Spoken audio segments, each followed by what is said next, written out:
Angry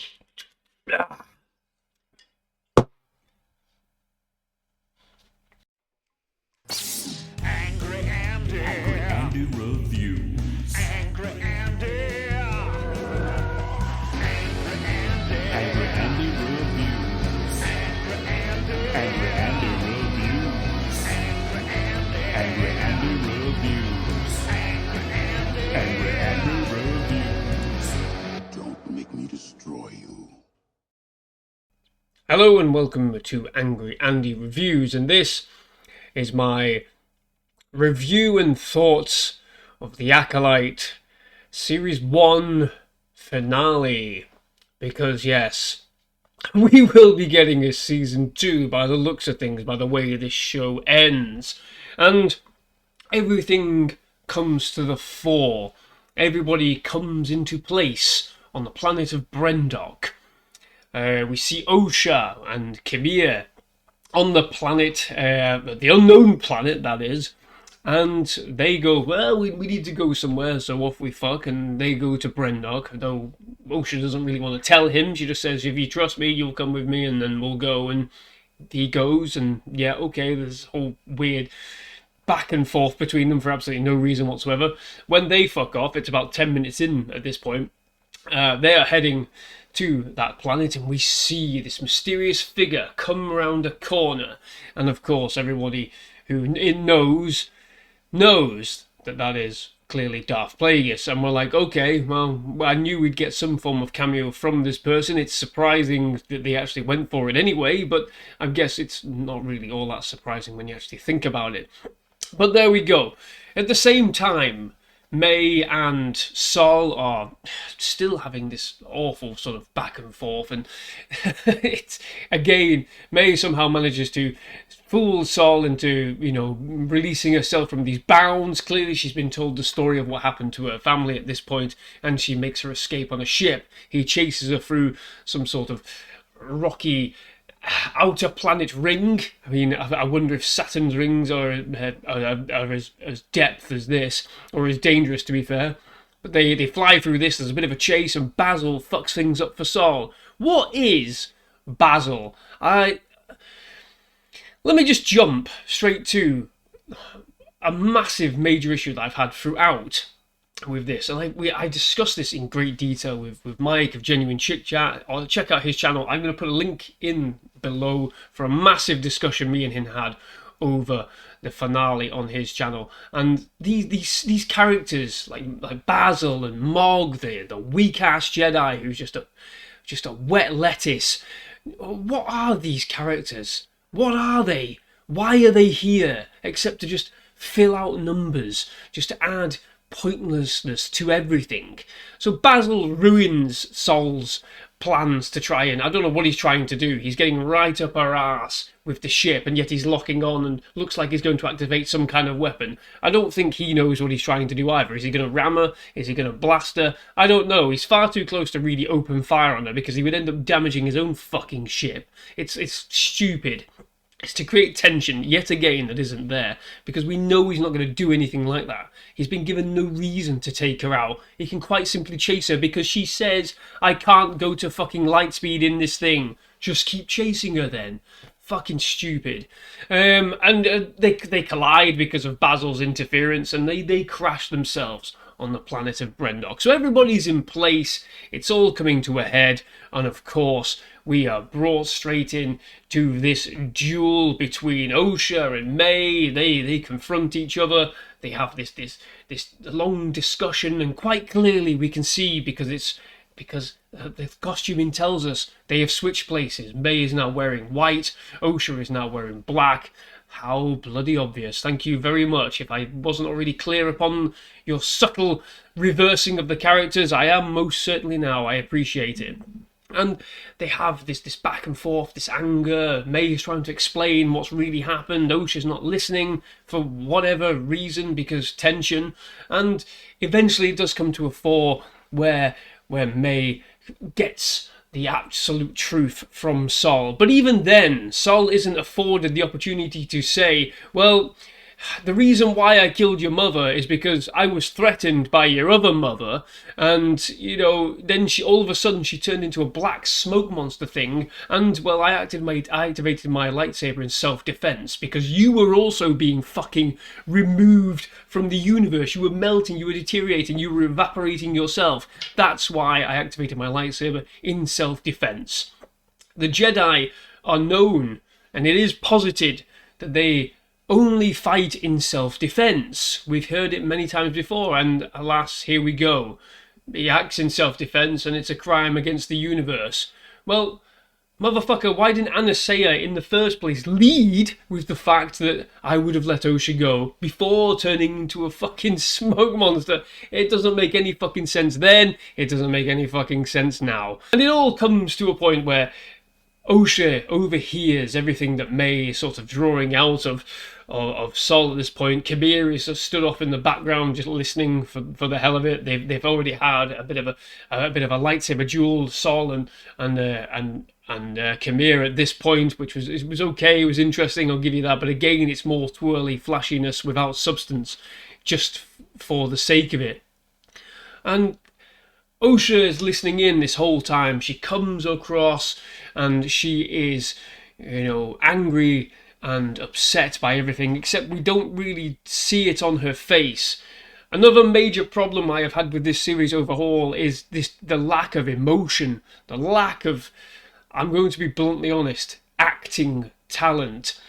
I'm always remiss to fundamentally lay blame on an actor for their acting ability, but I'm sorry, there is nothing here from Amanda Stenberg in terms of acting. When she comes to this point, to the point where she bleeds the lightsaber in pure anger, she kills Sol by force choking him. You know, choking is a very personal fucking death. It's a very personal murder. There has to be a lot of emotion, a lot of deep-seated anger and ferocity in that, to do that to some person. Here we have nothing. She bleeds the lightsaber and she's almost pleasantly surprised by it. There's almost like a happy sort of shocked relief about it. It's weird. It doesn't make any sense. We've seen, and I've got no issues with the way the lightsaber bleeds, we've seen in Jedi Survivor, for example, Dagon Gera, when he is released from that tube which has been keeping him alive all this time, he immediately bleeds his lightsaber, but his lightsaber is bled out of the growing frustration and anger and contempt that he has in that sequence for those that wronged him in the past. His anger boils up to breaking point. With Osha, we get no sense that she is boiling up to breaking point. There is no change in her demeanour. There's no change in her posture. It's all back to front. What they should have done with this lightsaber bleeding to make it more impactful was to have her show some emotional depth. She's drawing out the truth from Sol herself because he hasn't given the full details, which we fucking know. She's holding the saber, which is his saber. She's holding that saber, the weapon that has killed her mother. Maybe she realises this. Maybe that is part and parcel of why she gets so angry. She squeezes the purity out of Sol's lightsaber, forcing in her own anger, her own ferocity, her own pain and suffering.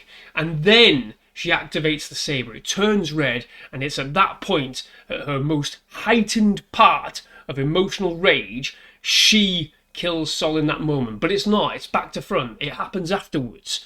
It's a wasted opportunity, and such a simple opportunity to give Amanda Stenberg some weightful emotion in this moment. Motherfucker, you are literally finding out that your mother was killed by your own mentor. You are now holding the weapon that he used to kill your mother. Whether it was accidental or not, you are still holding that weapon.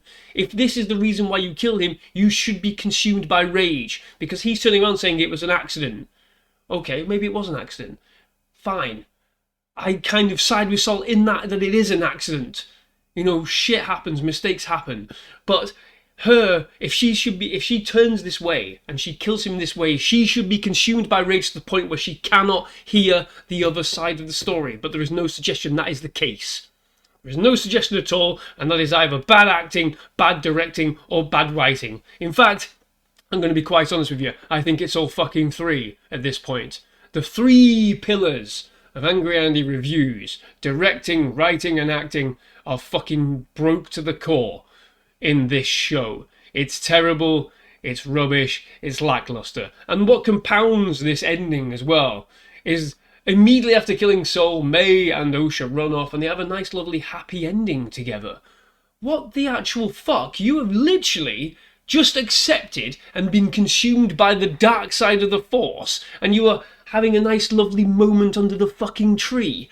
What is the tonality of this fucking show? What was it? I don't think anybody knows. I don't think you know. I don't think the creatives know about this at all.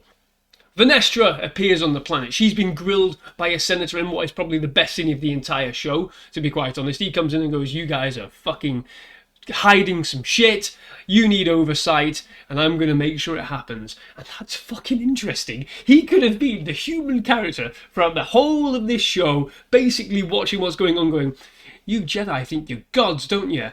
But yet you're doing something. We've had reports that you guys are hiding stuff left, right and centre. If they wanted to put this show as being the Jedi are fallible and bad in places, every organisation is. Every organisation is. Every organisation has problems. The NHS, the police, the courts, the fucking Morrison's clerk down the road selling, fucking scanning in your fucking potatoes. He might be into some dodgy shit. I don't know. Everybody's got flaws and fallibilities. But if they wanted to paint the Jedi in this light, they needed to have somebody else on the outside coming in as the grounding character to go, this doesn't sound right, I'm calling you out on it. But we get him at the last hurdle. It's too little, too fucking late for a character like him.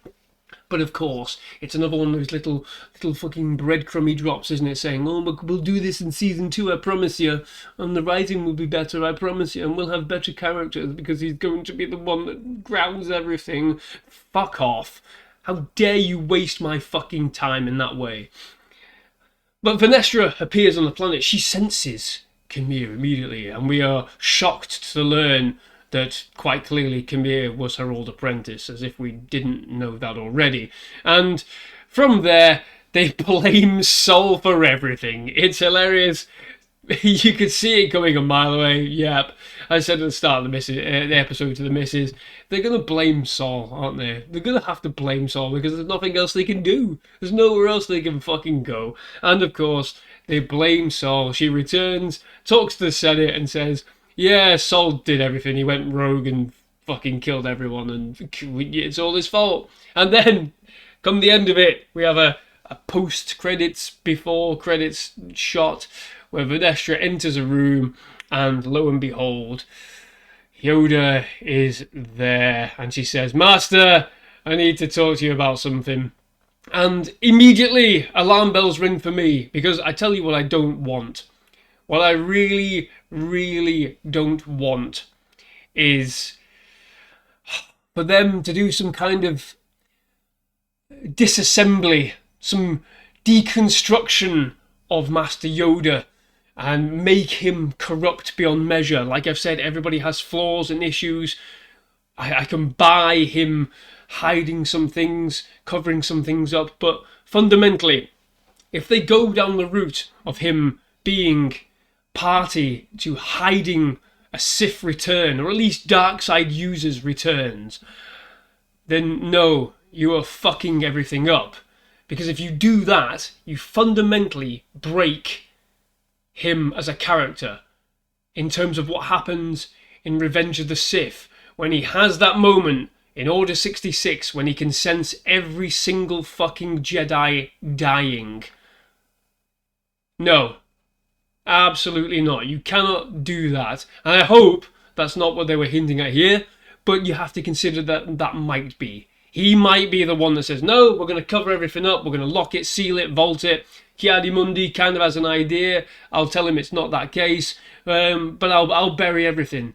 You fundamentally would break him as a character in being somebody who is, yes, okay, blinded by the dark side. They all are. It's part and parcel of what works from Palpatine. He completely blindsides them from however long he's been there on Coruscant, surrounded by these Jedi. That is fundamentally part of the fallibility of the Jedi. But what you can't do is make Yoda an active participant in burying dark side users and their possible return. Even if there was a hint of dark side power returning, the Jedi would have to act. They would have to act. He would have to act. He would not sit on it. He would not bury it. And then later on down the line, throw up what? False emotions because all of his Jedi are dying? Oh my god, they're all fucking dying. Perhaps I really should have fucking done something. No, it doesn't work like that. He is completely broken at the end of Revenge of the Sith. That's the point. He's lost everything, whereas the Sith have now gained everything. So, yeah, no. Unfortunately, this finale, while there are some better moments in it for sure, a lot of it is left on the cliffhanger board, which is what I thought would be the case for a potential season 2. And I'll be honest with you, I don't really want a season 2 at this point. I don't think it deserves it. I don't think the writing deserves it. I don't think the acting deserves it. I don't think the characters are there to push forward for a season 2, to be quite honest with you either. So, overall, this has been a very weak series. It's been a terrible series in places, but it's been weak throughout. Mediocre is what I would call it. And this episode has done nothing to change that for me. All it's done is compound more issues and raise more concerns. And I am sat at a 4 out of 10. Yes, that's right, a 4 out of 10. I'm going to go away now and rethink my life. And we'll have to see, because there is another Star Wars show coming, which, God, the name of the show has completely escaped me, and that shows you just how uninterested I am at this point. I'm uninterested for a season 2 of this. I'm uninterested for what really comes next either. I know we're getting a Rey movie. We'll have to see what that's about, I'm sure. But everything seems to be up in the air at the moment. So be it. So, there you go. There are my thoughts on the Acolyte series finale. Thank you very much for watching. Let me know your thoughts in the comment section down below. Did you enjoy this show? If you did, fair play to you. Mike of Genuine Chit Chat has some positives to say about it, and he somewhat enjoyed the show as well. It's fine. It's fair enough. I'm not lamenting your ability to enjoy something. I'm just telling you my opinion. So give me your opinion. Let me know your thoughts in the comment section down below. Please do like and subscribe to the channel. And I will see you on the next one, I guess. Thank you very much. Bye-bye.